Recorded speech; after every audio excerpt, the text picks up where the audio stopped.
Hey everybody, this is JJ, and today what I have for you is I'm just going to talk about my three knife system. I don't think this is anything that is necessarily proprietary or anything along those lines. This is just kind of what I do with knives when I come out in the woods, the kind of different knives that I carry and stuff like that.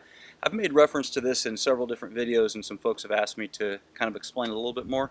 So that's what we're going to do today. Stay with me. We'll get going.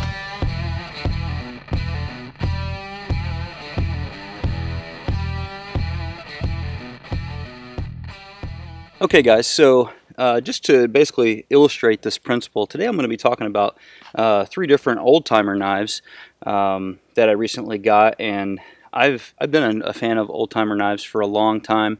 I had several knives as a kid, that I got from different flea markets and different things like that, and I really just always thought they were really pretty cool knives. But I have these knives that I'm going to show you guys individual reviews on and all that kind of stuff, because I think they're really good bushcraft knives, really good all-around hunting knives and camping knives and stuff like that for a really reasonable price. The old-timer knives used to be made here in America. They are now imported from China, I believe. They've also switched from the 1095 carbon steel to stainless steel, but I think they're pretty good. We'll reveal more of that through the testing. So anyhow, onto the three knife system. Starts with basic pocket knife. Now, this is the premium trapper, the old-timer premium trapper. And what I like about this knife is that it has a couple of key features that I really like to have. Now, one obviously is just a good, strong, regular blade. Doesn't need to be, a locking mechanism or anything like that. In my opinion, it can be just a folding knife like this. But one of the other requirements that it does need to have is a saw. I really like to have a saw on my pocket knife if at all possible. You can really do a lot of bushcraft type tasks with a little saw like this, especially if it's a good one. Now, this knife happens to also have a gut hook on it. So that's cool because I'm a hunter and I can use that. Now, one thing that I've done, I don't know if you can see that right there, but right here I've put about an inch long edge on the inside of the gut hook, and the reason I've done that is to use when sparking a ferro rod and that kind of thing, because one of the other things that I like for a pocket knife to have is an awl. And so that's kind of, and what I generally use the awl for, I know it's mostly used for boring holes, but what I usually use it for is for sparking my ferro rod. So my gut hook has kind of taken the place on that one, on this one. Another knife that I really like for the pocket knife is the Victorinox Silver A-Lux Farmer. That is the one that I EDC most of the time. I'm carrying this one now to kind of do testing and stuff like that, but generally I carry that Victorinox. Okay, so for the second knife, we have the old-timer, and this is the little finger. Just a great little skinning knife, but it's also really, really good for a ton of different types of bushcraft tasks. As you can see, it just fits in the hand really well. Great for whittling, chopping, or not chopping, but carving tent stakes or whatever sort of things. If you're making traps or whatever the case may be, anything that requires fine cutting skills, this is going to be great. Now, this kind of replaces what, like a Mora knife, or something along those lines, a knife with a really fine edge that's really good at cutting and those kinds of things with a nice sharp tip, that you can get good control on. So that's the second knife in the three knife system, is something that will fit that bill or something similar to this. Okay, and the last one is the old-timer Woodsman. Now, this is a pretty cool knife too. Again, all these are new. Like I said, I just got them, and I'm out here, doing some testing and different things like that. I'll get into the specifics on each one of these knives in their own individual review. So the Woodsman is a bigger knife, and it has, I believe it's about a 3/16 of an inch full tang on it. Got a good substantial handle on it, and it's long enough that you can do split wood fire with it.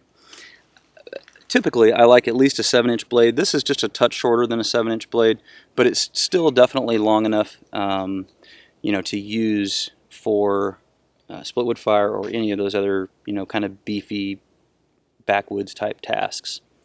So, you know, another knife that would be in this category of the third knife, the big knife, would be like the Charade Extreme Survival Knife. I'll link to that video where you guys can check that out. I did a review of that one recently. The Ontario, what is it? The Ontario Rat 7, and that's another good one. The Blackbird is another good one.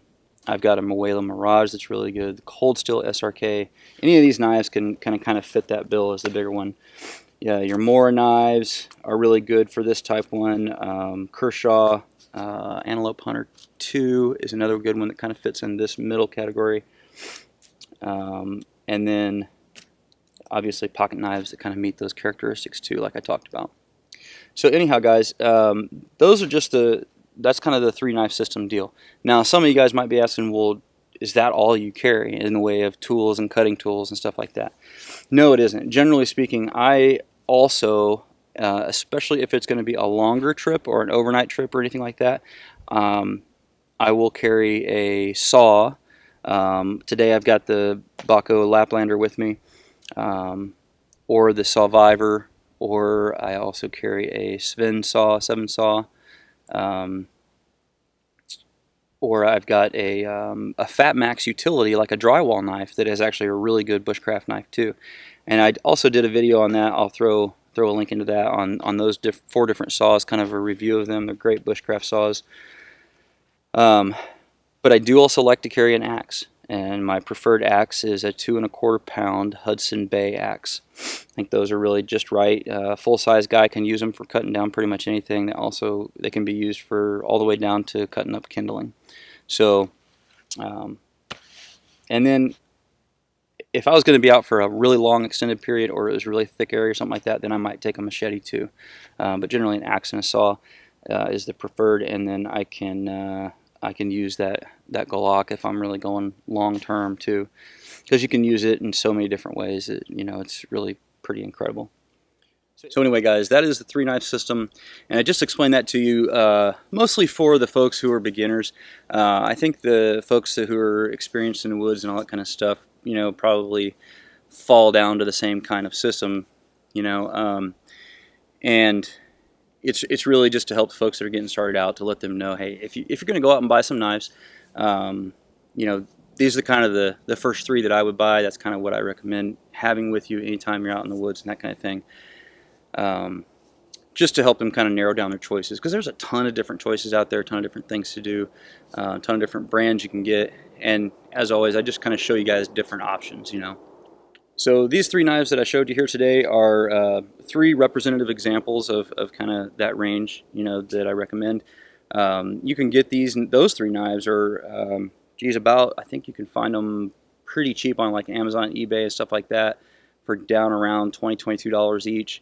So for, you know, 60 to 70 bucks, you could get all 3 of those knives. They're going to be really great knives. They're probably going to work out for you really well. I'll know more exactly on the, you know, durability and all that kind of stuff after I test them a bit. But anyhow, guys, as always, I definitely appreciate it when you click the thumbs up button, when you share it with your friends on Facebook, Twitter, and Google+. And don't forget to live the 6 Ps. Proper prior preparation prevents poor performance. Stay safe, guys. Hey, and if you have not, go over and join my Google Plus community. I will stick a link to it either up here or down there in the description. And feel free to, if you guys join, feel free to post your videos. You know, if you want to do video responses to things that I talk about or do, or just the other videos that you guys have, as long as it has to do with survival and prepping and gun gear reviews and all that kind of stuff, then it'll be good to go. So I look forward to seeing your content over there as well. Be a good spot to, you know, share different things and all that kind of stuff for everybody that's kind of in this community. So anyway, guys, take it easy.